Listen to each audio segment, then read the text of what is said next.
Hi there, Shoka here with a new process video, this time for a scrapbook layout.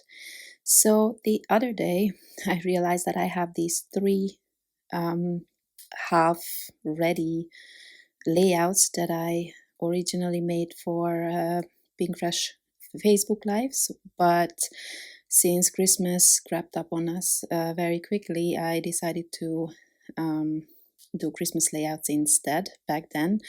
So these layouts were never finished. So I just realized it the other day that I still have these and I might as well finish them. They will be quick because, as you see, I did prepare quite a few things since the Facebook Lives are short. So these videos will be short as well, but I hope that you get something out of them. So I'm using the Let's Stay Home collection on this one, and I picked these pinkish, peachish, coral kind of colors to go with my photo, which is kind of of pink flowers that I got for my birthday last year. And I'm using a cut file here from Pinkfresh. I will link it in the description box below because I don't remember the name right now. And as you see, I die cut this cut file and backed it with different pattern papers. But I don't know if you see it well here. Even though this is a heavyweight cardstock, it just didn't look very nice the way I backed it. So this was actually the first time I did what I'm doing here, that I die cut the same piece again, and then I placed it over the backed cut file, just so that it hides those imperfections. Not that I actually am all about perfection, but I don't know, I just didn't like it. And then I realized I actually really like this look. It gives it a bit more texture and, as you see, dimension. And I didn't glue it down everywhere, just in a few places, just so that it's kind of light and airy. Okay, I'm adding some foam tape to some of these embellishments. They are from the die cut pack, I believe.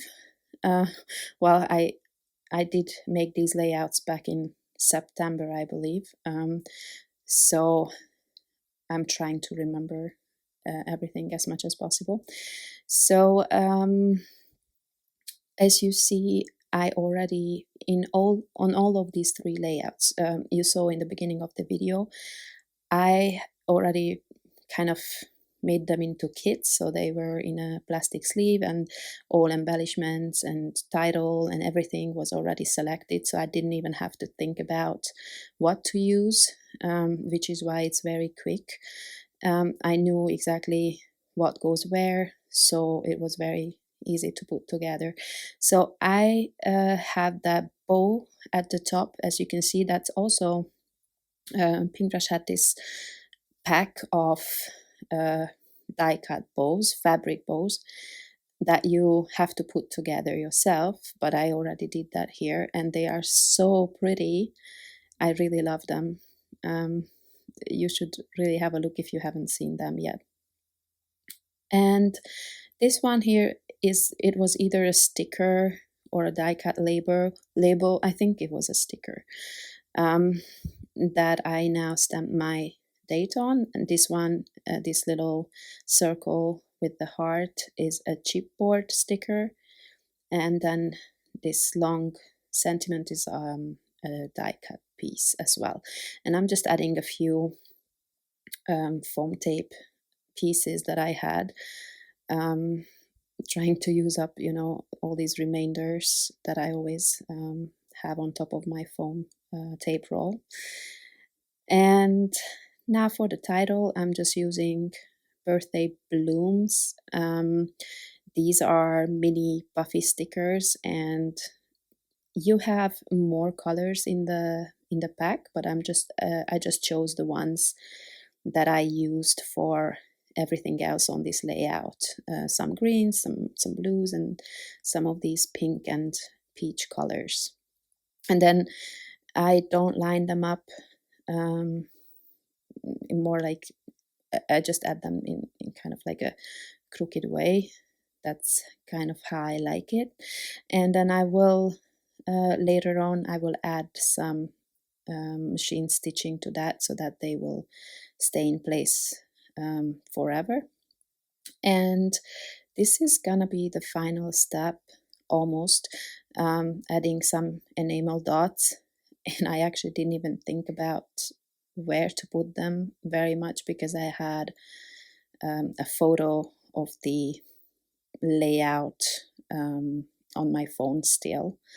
So I didn't really have to think about it.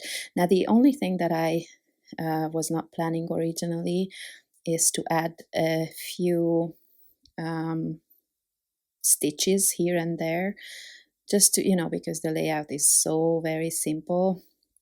I kind of wanted to add something that makes it a bit more special. So I chose 3 colors of embroidery floss, kind of like a green, pink, and coral kind of colors.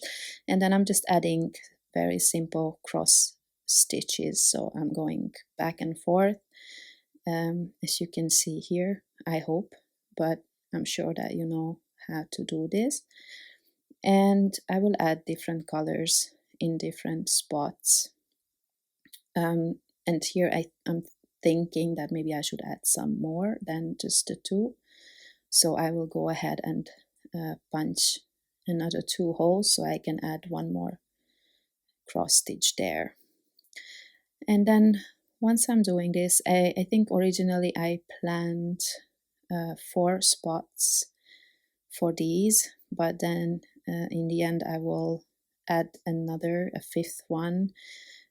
Not sure if the even number bothered me, or I don't know, or maybe it was just the placement, but something seemed off to my eyes.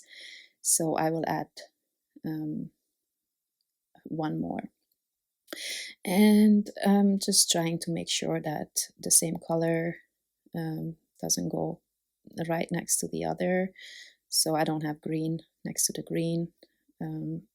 Also on the cut file, as you can see here where I added this coral color, there's green next to it, and where I added the green, there's pink next to that stitch. So just kind of just for variety, and just that the colors are not the same, if that makes any sense at all.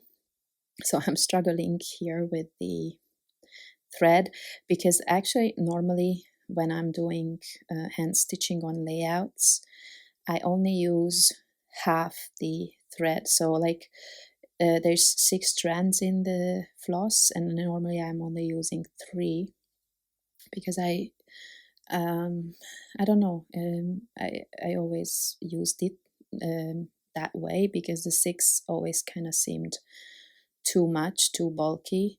But because these are, it's not like a hand stitched title or anything like that, or where you need, I don't know, need to be more careful. So these are just cross stitches, so I used actually all 6 so that it's more visible. And now I'm adding my journaling, and that is gonna be the end of this layout. So also about the hand stitching, I have 2 layers of heavyweight cardstock here, and that is another reason why it's really hard to get the needle through this. All right, so this was it. I hope it inspired you anyway, and I'm gonna post the other 2 layouts as well. Thank you very much for watching. See you next time.